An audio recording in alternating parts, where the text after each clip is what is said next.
ഇന്ന് ആൾക്കാർ ചോദിക്കുന്നുണ്ടോ ആരടാ മമ്മൂട്ടിയുടെ സൈഡിലൂടെ പോകുന്ന അറബിന്ന് പരിചയമില്ലാത്ത ആൾക്കാർ ചോദിക്കുന്ന കാണാറുണ്ടോ താങ്കളുടെ വസ്ത്രധാരണം കണ്ടിട്ട്? മമ്മൂക്കയുടെ വാല്യൂ നന്നായിട്ട് എനിക്കറിയാമായിരുന്നു. ഉം. ആ വാല്യൂവിൽ കുറച്ച് പറയുന്ന ഒരാൾക്കും ഞാൻ സിനിമ കൊടുക്കുകയുമില്ല. ടർബോ എത്തുകയാണ്. പേര് പോലും കേൾക്കാത്ത രാജ്യങ്ങളൊക്കെ ഉണ്ടെന്ന് അറിയാൻ കഴിഞ്ഞല്ലോ. ഇന്ന് വരെ പുറം ലോകം അറിയാത്ത, ഇക്കയ്ക്ക് പോലും അറിയാത്തൊരു രഹസ്യമാണ് ഞാൻ പറയാം. ജീവിതത്തിന്റെ രണ്ടറ്റം കൂട്ടിമുട്ടിക്കാൻ കടൽ കടന്ന മലയാളികൾ, ആഘോഷങ്ങൾ എപ്പോഴും അന്യമായ ഒരു വിഭാഗം. അവർക്കിടയിലേക്ക് മലയാള സിനിമകൾ നിരന്തരം എത്തിക്കുന്ന ഒരു പ്രവാസി മലയാളിയുണ്ട്. ട്രൂത്ത് ഗ്ലോബൽ ഫിലിംസിന്റെ ചെയർമാൻ സമദ്. നമസ്കാരം. ടെർബോ നാളെ തിയേറ്ററുകളിലേക്ക് എത്തുകയാണ്. മമ്മൂട്ടി കമ്പനിയുടെ 5ാമത്തെ പടം. കഴിഞ്ഞ 4 പടവും തിയേറ്ററുകളിലേക്ക് എത്തിച്ചത് ഓവർസീസ് ഡിസ്ട്രിബ്യൂഷൻ ട്രൂത്ത് ആയിരുന്നു. ടെർബോ കുറച്ചുകൂടി കൂടുതൽ രാജ്യങ്ങളിലേക്ക് എത്താൻ പോവുകയാണെന്ന് കേട്ടു. എത്ര രാജ്യങ്ങളുണ്ടാവും? ആക്ച്വലി നമ്മൾ കമ്പനി സ്റ്റാർട്ട് ചെയ്തിട്ട് മമ്മൂക്കയുടെ ഓസ്ലർ അടക്കം 11ാമത്തെ സിനിമയാണ് നമ്മളിപ്പോൾ ചെയ്യാൻ പോകുന്നത്. അപ്പോൾ അതിലൊരുപാട് സന്തോഷമുണ്ട്. മമ്മൂട്ടി കമ്പനി പ്രൊഡ്യൂസ് ചെയ്തിട്ടുള്ള 5th മൂവിയാണ്. ഇപ്പോഴത്തെ പ്ലാനിങ് പ്രകാരം 65+, ഓൾമോസ്റ്റ് 1000+ ലൊക്കേഷൻസ്. അതായത് ഇതിനു മുമ്പുള്ള ഏറ്റവും കൂടുതൽ രാജ്യങ്ങളിലേക്ക് എത്തിയത് എനിക്ക് തോന്നുന്നു 44 രാജ്യങ്ങളോ മറ്റാണ് 44. തോന്നുന്നു. അതെ അതെ. ഏതാണ്ട് മലയാള 20-ലേറെ രാജ്യങ്ങളിലേക്ക് ടെർബോ എത്തുകയാണ്. ഇന്നത്തെ സിറ്റുവേഷൻ വെച്ചിട്ട് നാളെ പിന്നെയും മാറിയേക്കാം. പേര് പോലും കേൾക്കാത്ത രാജ്യങ്ങളൊക്കെ ഉണ്ടെന്ന് അറിയാൻ കഴിഞ്ഞല്ലോ. ഏതൊക്കെ ഞാന് രാജ്യങ്ങളാണ് ഉള്ളത്? ഞാനാണെങ്കിൽ ഹിസ്റ്ററിയിൽ ഭയങ്കര മോശമായിരുന്നു.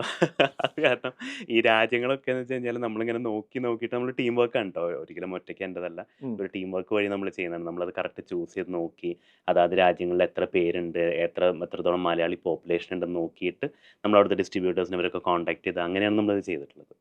ഈ സമയത്ത് ചോദിക്കാൻ വരുന്നത്, ഇപ്പൊ ഒരു ട്രോളുണ്ട് താങ്കളെ കുറിച്ച്.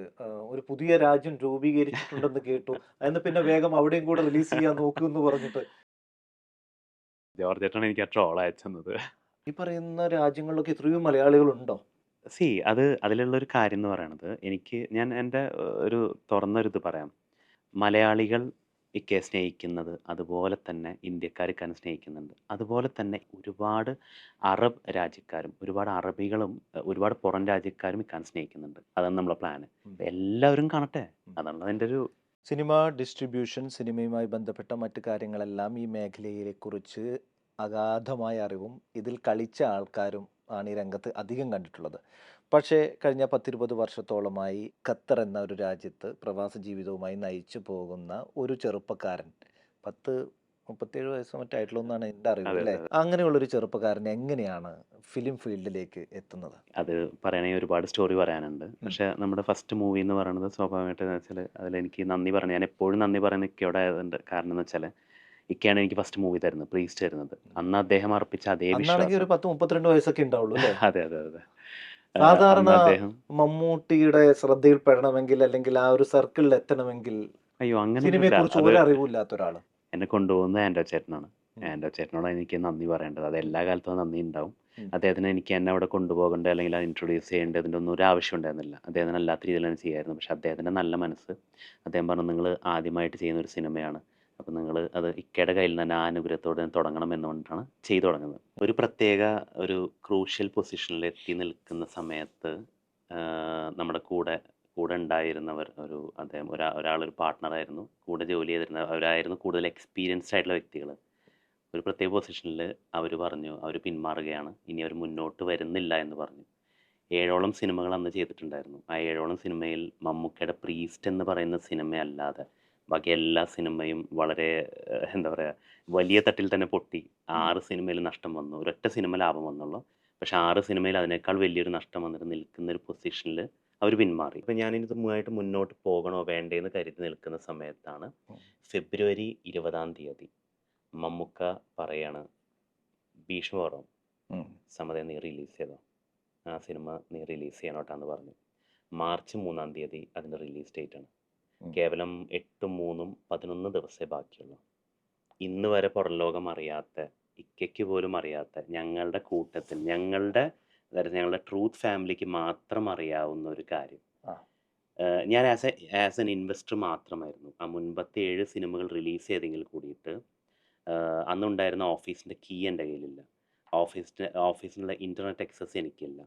കണക്കുകൾ ഇത്ര കാശ് കിട്ടാനുണ്ട്, ഇന്നതുണ്ട് എന്നതല്ലാതെ ഇതിൻ്റെ റിപ്പോർട്ട്സോ അല്ലെങ്കിൽ ഇതെങ്ങനെയാണ് ഇതിൻ്റെ റിപ്പോർട്ട്സ് പ്രിപ്പയർ ചെയ്യുക, എങ്ങനെയാണ് എവിടെ നിന്ന് എന്തൊക്കെ കാശ് കിട്ടാന്നുള്ള ഒരു കാര്യവും എനിക്കറിയില്ല. ഉം.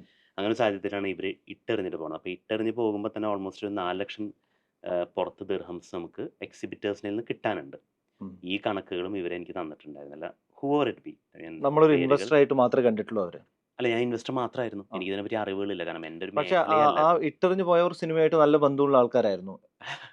അത് ഞാൻ ഒരുപാട് എനിക്കത് അത് ഉം. അത് നമുക്ക് താല്പര്യമില്ല ഇപ്പൊ. പറയാൻ താല്പര്യമില്ല. കാരണം അത് കഴിഞ്ഞു. അത് എനിക്കതിൽ പക്ഷെ ഒരു മനസ്സിലാക്കുന്നു വിഷമമില്ല. ഞാൻ അങ്ങനെയാണെന്ന് തോന്നുന്നു. എനിക്കതിലൊരു വിഷമമില്ല. അത് കഴിഞ്ഞു പോയൊരു കാര്യമാണ്. അതൊരു നന്മയായിരുന്നു. യെസ്. അതെനിക്ക് വലിയൊരു അനുഗ്രഹമായിരുന്നു.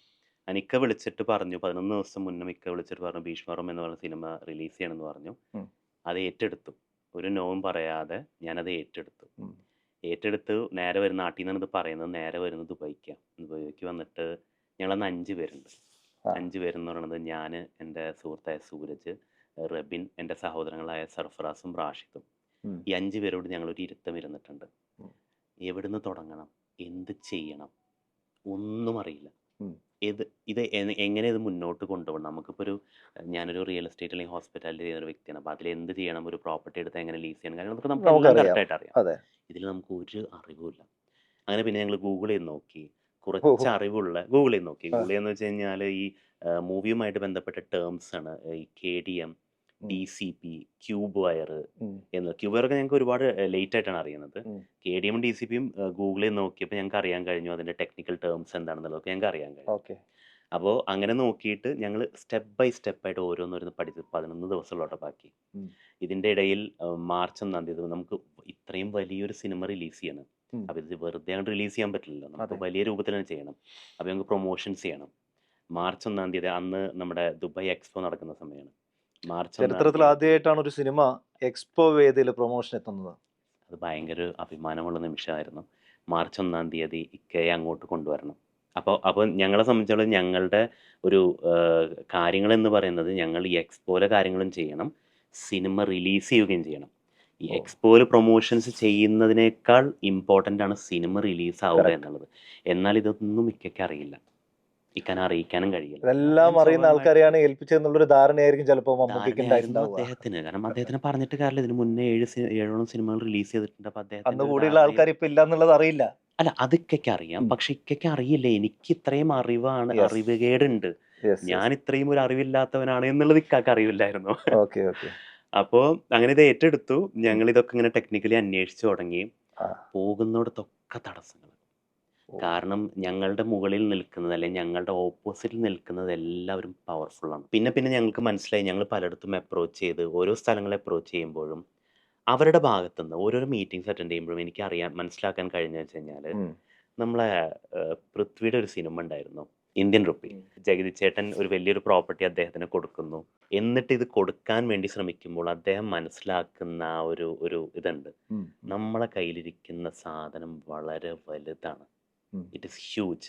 കാരണം ഓരോ മീറ്റിംഗ്സിന് പോകുമ്പോഴും അവർ പറയും, നിങ്ങൾ സഹായിക്കാൻ തയ്യാറാണ്, നമുക്ക് കൊലാബ് ചെയ്യാം, നമുക്ക് ഒരുമിച്ച് വർക്ക് ചെയ്യാം. ഓക്കെ. ഒരു വളരെ വലിയൊരാൾ, ഞാൻ ഉം. പേര് പറയാൻ ആഗ്രഹിക്കുന്നില്ല, അദ്ദേഹം എന്നോട് പറഞ്ഞത് കമ്പനി വേണമെങ്കിൽ ഞാൻ കമ്പനി വിലയ്ക്ക് വാങ്ങിക്കാം. ഓക്കെ. അപ്പോൾ എന്നെ സംബന്ധിച്ചോളം വെച്ചാൽ എനിക്ക് 17 വർഷം അധ്വാനിച്ചുണ്ടാക്കിയുള്ള കമ്പനി ബ്രാൻഡ് നെയിമാണ് ട്രൂത്ത്. അതെ. ഇതങ്ങോട്ട് വെറുതെ ഇട്ട് കൊടുക്കുക എന്ന് പറയുന്നത് എന്നെ സംബന്ധിച്ചോളം എനിക്ക് നടക്കുന്ന കാര്യമല്ല. അതെ. അതുപോലെ തന്നെ ഇത്രയും വലിയൊരു ഉത്തരവാദിത്തം എന്നെ വിശ്വസിച്ച് ഏൽപ്പിച്ചിട്ട് അതങ്ങനെ വഴിക്കിട്ട് പോകാനും പറ്റില്ല. ഒരുപാട് തടസ്സങ്ങളുണ്ടായി. പക്ഷെ ഒരു തടസ്സങ്ങളിലും തോൽക്കില്ല, തോറ്റ് കൊടുക്കില്ല എന്നുള്ള ആ ഒരു ഉറപ്പ്, അത് ഉറപ്പിച്ചിട്ടുണ്ടായിരുന്നു മനസ്സിൽ. അതുമായിട്ട് മുന്നോട്ട് പോയി. ദൈവം അനുഗ്രഹിച്ചിട്ട് മാർച്ച് 3 തീയതി സിനിമ ഇറങ്ങി. ഉം. രാവിലെ 7:30 ഷോ. അപ്പോൾ 7:30 ഷോ, ആ ഷോ സ്ക്രീനുകളിൽ കളിച്ചു, അത് ഹിറ്റ് ചെയ്തു. സ്ക്രീനുകളിൽ ഞാൻ പറയണത് സിനിമ ഹിറ്റായി എന്നതല്ല കേട്ടോ, അതെ. സിനിമ ഇറങ്ങി കളിച്ചു തുടങ്ങി എന്ന് പറഞ്ഞപ്പോൾ ഉണ്ടായിരുന്ന ഞങ്ങളുടെ ആ ഒരു മാനസികാവസ്ഥ ഉണ്ടല്ലോ, എനിക്കത് പറഞ്ഞ വാക്കുകളിൽ ഞങ്ങളൊന്ന് ഒരുമിച്ചുണ്ടായിരുന്നവരെല്ലാവരും കൂടിയിട്ട് ഇരുന്നിട്ട് ഞങ്ങൾ കരഞ്ഞേണ്ട ഒരുമിച്ച്. പക്ഷെ ഇന്ന് വരെ ഞാൻ ഇതൊക്കെയോട് പറഞ്ഞിട്ടില്ല. ഒരു പക്ഷേ ഈ കോവിഡ് സമയത്ത് തിയേറ്ററുകളിലേക്ക് സിനിമ എത്തിക്കണം എന്നുള്ളൊരു വാശി നിർബന്ധം മമ്മൂട്ടിയെ സംബന്ധിച്ചിടത്തോളം ഉണ്ടായിരുന്നു. ആ സമയത്താണ് അത് പുറം രാജ്യങ്ങളിലേക്കും എത്തിക്കാൻ കഴിയുന്നു എന്നുള്ളത്. അതിന് മുന്നോട്ട് വന്നതിന്റെ ഒരു താല്പര്യം താങ്കളുമായിട്ട് കാണുന്നുണ്ടാവും. ഇന്ന് ആൾക്കാർ ചോദിക്കുന്നുണ്ടാവും, ആരടാ മമ്മൂട്ടിയുടെ സൈഡിലൂടെ പോകുന്ന അറബി എന്ന് പരിചയമില്ലാത്ത ആൾക്കാർ ചോദിക്കുന്ന കാണാറുണ്ട്. താങ്കളുടെ വസ്ത്രധാരണം കണ്ടിട്ട്. അപ്പോൾ അതിനുശേഷം ഭീഷ്മപർവവും ഏറ്റെടുത്ത് മനോഹരമായി നടത്തുന്നു. പിന്നീട് തുടർച്ചയായി ഇങ്ങോട്ട് 4 സിനിമകൾ മമ്മൂട്ടി കമ്പനിയുടെ. ഇതിപ്പോൾ 5ാമത്തെ ചെയ്തിട്ടുണ്ട്. സിനിമയിൽ എത്തി നിൽക്കുമ്പോൾ 5ാമത്തെ മമ്മൂട്ടി കമ്പനിയുടെ സിനിമ. എണ്ണം പറഞ്ഞ എന്ന് ഞാൻ പറയുന്നില്ല. ഒരു പക്ഷേ ഡിസ്ട്രിബ്യൂഷനിൽ ഓവർസീസിൽ 2 എണ്ണത്തിൽ അയ്യോ! 1 എന്ന് പറയാവോ? നമ്പേഴ്സ് വെച്ചിട്ടൊന്നും പറയാൻ പറ്റില്ല. നമ്പേഴ്സിലൊക്കെ നമ്മൾ ഒരുപാട് താഴെയായിരിക്കും. ഉം. പക്ഷേ എനിക്ക് ഒരു കാര്യം 100% എനിക്ക് പറയാൻ പറ്റും. ഞാൻ മമ്മൂക്കയുടെ സിനിമകൾ ഉം. ഇപ്പോൾ ഭീഷ്മപർവം എന്ന് പറയുന്ന സിനിമ ഞാൻ ഏറ്റെടുത്തിട്ട് ഞാൻ നേരത്തെ പറഞ്ഞതിൻ്റെ വേറൊരു വേർഷൻ എന്ന് പറയുന്നത് GCCയിൽ GCCയിൽ നമ്മൾ ചെയ്യുന്നു. സ്വാഭാവികമായിട്ട് ഓവർസീസ് നമ്മൾ മറ്റൊരു കമ്പനിയുമായിട്ട് പാർട്ട്ണർഷിപ്പിലാണ് നമ്മൾ ചെയ്യുക. അപ്പോൾ ഇതുപോലെ ഞാൻ പലരുമായിട്ട് സംസാരിച്ചു. അവരൊക്കെ പറഞ്ഞിരുന്നൊരു വാല്യൂസ് എനിക്ക് ആ values I was not happy. അപ്പോൾ അന്ന് ഞാൻ ഡിസൈഡ് ചെയ്തൊരു കാര്യം ഉണ്ടായിരുന്നു. എന്താ വെച്ച് കഴിഞ്ഞാൽ എനിക്ക് നന്നായിട്ട് അറിയാം ഇക്കയുടെ വാല്യൂ എന്താണെന്നുള്ളത്. മമ്മൂക്കയുടെ വാല്യൂ നന്നായിട്ട് എനിക്കറിയായിരുന്നു. ഉം. ആ വാല്യൂവിൽ കുറച്ച് പറയുന്ന ഒരാൾക്കും ഞാൻ സിനിമ കൊടുക്കുകയുമില്ല. അങ്ങനെ ഒരാളും ഒരു രാജ്യത്തും കളിക്കണ്ട, ഒരു എക്സിബിറ്റേഴ്സിൻ്റെ അടുത്തും ആ തിയേറ്റേഴ്സിലും ഒരു സ്ഥലത്തും കളിക്കണ്ട എന്ന ഉറച്ച തീരുമാനം എനിക്കുണ്ടായിരുന്നു. പിന്നീട് ഒരു ഇനി ഇത് ഈ ഫീൽഡിൽ നിൽക്കാം എന്നുള്ളൊരു ധൈര്യം കൂടെ വന്നു. പക്ഷേ അത് ഒരിക്കലും ഞാൻ അങ്ങനെ ഒരു കൺസിസ്റ്റൻസിയിൽ പോകുന്നൊരു വ്യക്തിയൊന്നുമല്ല കേട്ടോ. എനിക്കങ്ങനെ ഒരുപാട് സിനിമകൾ ഇപ്പോൾ ഇവിടെ ഒരുപാട് വലിയ ഡിസ്ട്രിബ്യൂട്ടേഴ്സ് ഉണ്ട്. ഒരുപാട് എക്സ്പീരിയൻസ്ഡ് ആയിട്ടുള്ള വ്യക്തികളുണ്ട്. പക്ഷേ അവരുടെ ഒന്നും മുന്നിൽ നമ്മളൊന്നുമല്ല. ഉം. ഒന്നും ആവാൻ തീരുമാനിച്ചിട്ടുമില്ല, ചെയ്യുകയില്ല. കാരണം ഇതൊരിക്കലും എൻ്റെ കപ്പ് ഓഫ് ടീ അല്ല. ഇതൊരിക്കലും എൻ്റെ ഒരു മേഖലയേ അല്ല. ഉം. എൻ്റെ മേഖല എന്ന് പറയുന്നത് എൻ്റെ ബിസിനസ്സാണ്, ഹോസ്പിറ്റാലിറ്റി, റിയൽ എസ്റ്റേറ്റ്. ഞാൻ അതുമായിട്ട് മുന്നോട്ട് പോകാൻ തന്നെ എനിക്കും താല്പര്യപ്പെടുന്നത്. ഉം. പക്ഷേ ഇത് എന്ന് ഇക്ക പറയുന്നു നീ ഇത് നിർത്തിക്കോ എന്ന് പറഞ്ഞു കഴിഞ്ഞാൽ ഞാനവിടെ നിർത്തും. ഇക്ക പറയുന്നത് കൊണ്ടാണ് ഞാനിതുമായിട്ട് മുന്നോട്ട് പോകുന്നത്. ഒരു അദ്ദേഹത്തിൻ്റെ സപ്പോർട്ടുള്ളത് കൊണ്ടാണ്. കടുത്ത മമ്മൂട്ടി ആരാധകനാണോ? അങ്ങനെ എന്തെങ്കിലും? മമ്മൂക്ക എന്ന് പറയുന്ന പച്ചയായ മനുഷ്യൻ്റെ ആ മനുഷ്യനോടുള്ള ഇഷ്ടമാണ് എനിക്ക്. അദ്ദേഹത്തിനെ അല്ലെങ്കിൽ സ്ക്രീനിൽ കണ്ട അടുത്തറിഞ്ഞപ്പോൾ കഥാപാത്രങ്ങളിൽ വീണതല്ല. അല്ലല്ല, സ്ക്രീനിൽ കണ്ട കഥാപാത്രങ്ങളിൽ വീണിട്ടതല്ല. എനിക്ക് അദ്ദേഹം എന്ന് പറയുന്ന പച്ചയായ മനുഷ്യനോട് ഭയങ്കര ഇഷ്ടമാണ്. എല്ലാ സിനിമകളും ഞാൻ കണ്ടിട്ടുണ്ട് അദ്ദേഹത്തിൻ്റെ. കാരണം എൻ്റെ പ്രായത്തിനേക്കാൾ കാരണം ഇക്ക ദുബായിൽ വരുന്നത് 86-ലാണ്. നമ്മൾ 86 ഞാൻ ജനിച്ചിട്ടില്ല. ഇക്ക എന്നോട് പറയാറുണ്ടെടാ നിനക്ക് ഇവിടെ ഉള്ളതിൻ്റെ എക്സ്പീരിയൻസ് അതിനേക്കാൾ കൂടുതൽ ഞാനിവിടെ വന്ന വർഷം ഒക്കെ ആയിട്ട് വെച്ച് കമ്പയർ ചെയ്തൊക്കെ പറയാറുണ്ട്. അപ്പോൾ അതുമായിട്ട് എനിക്ക് കമ്പയർ ചെയ്ത് പറയാൻ പറ്റില്ല. എത്ര സിനിമ ഇപ്പം ട്രൂത്ത് ഇതിനകം ചെയ്തിട്ടുണ്ടാവും? എന്താണ് ഒരു സിനിമ സെലക്ട് ചെയ്യുമ്പോൾ ട്രൂത്ത് മുന്നോട്ട് വയ്ക്കുന്ന മാനദണ്ഡം? ഈ പിക്ചർ ഇങ്ങനെ വരണം. 29 ടോട്ടൽ സിനിമാസ് ചെയ്തതിൽ 11 മമ്മൂക്ക സിനിമാസ് ഉണ്ട്. ഉം. ഞാൻ അതിൽ പ്രിഫർ ചെയ്യുന്ന ഒരു കാര്യം വെച്ചാൽ ഞാനൊരു പ്രവാസിയാണ്. ഞാൻ കഷ്ടപ്പെട്ട് അധ്വാനിച്ചുണ്ടാക്കുന്ന കാശാണ്. എനിക്ക് വെറുതെ ആരും കൊടുന്നിരുന്നതല്ല. അപ്പോൾ അതുപോലെ തന്നെ വെച്ച് കഴിഞ്ഞാൽ 35 to 56 ദിർഹംസ് ഉണ്ട് ഒരു ടിക്കറ്റ് ഒരാൾക്ക് പോകാൻ. ഉം. ഒരു ഫാമിലി ആയിട്ട് പോകണമെങ്കിൽ 10, 250, 300 ദിർഹംസ് സ്പെൻഡ് ചെയ്യണം. കഷ്ടപ്പെട്ട് അധ്വാനിച്ച് കാശുണ്ടാക്കിയിട്ട് നമ്മൾ പോയിട്ട് നമ്മൾ ഒരിക്കലും ഒരു റോങ് കണ്ടൻറ്റ് അവർക്ക് കൊടുക്കരുത്, അല്ലെങ്കിൽ റോങ് കണ്ടൻറ്റ് അവർ കാണേണ്ട ഒരു സംഭവം ഉണ്ടാവരുത് എന്നുള്ളൊരു ആഗ്രഹവും നിർബന്ധവും എനിക്കുണ്ട്. അതുകൊണ്ട് തന്നെയാണ് ഞാൻ ഒരിക്കലും മറ്റുള്ളവരെ പോലെ ഒരു മാസത്തിൽ 12 സിനിമ അല്ലെങ്കിൽ അങ്ങനെയൊന്നും ചെയ്യാതെ വളരെ സെലക്റ്റീവായിട്ട് നല്ല സിനിമകൾ മാത്രം. അതായത് നമ്മളൊരു ബ്രാൻഡ് കാണുമ്പോൾ ട്രൂത്ത് എന്ന് എഴുതി കാണിക്കുമ്പോൾ ഇത് നല്ല സിനിമ ആയിരിക്കും എന്നുള്ളൊരു ഫീലിംഗ് ആളുകൾക്ക് ഉണ്ടാവണം. അതിനൊരു കാരണം വെച്ചാൽ എനിക്ക് ഫീൽ ചെയ്തിട്ടുള്ള കാര്യം, ഒരു കാലത്ത് സിനിമകളിൽ നടന്മാരെ കണ്ടിട്ട് ആളുകൾ കയറിയിരുന്നു. ഒരു കാലത്ത് ഡയറക്ടേഴ്സിനെ കണ്ടിട്ട് ആളുകൾ കയറിയിരുന്നു.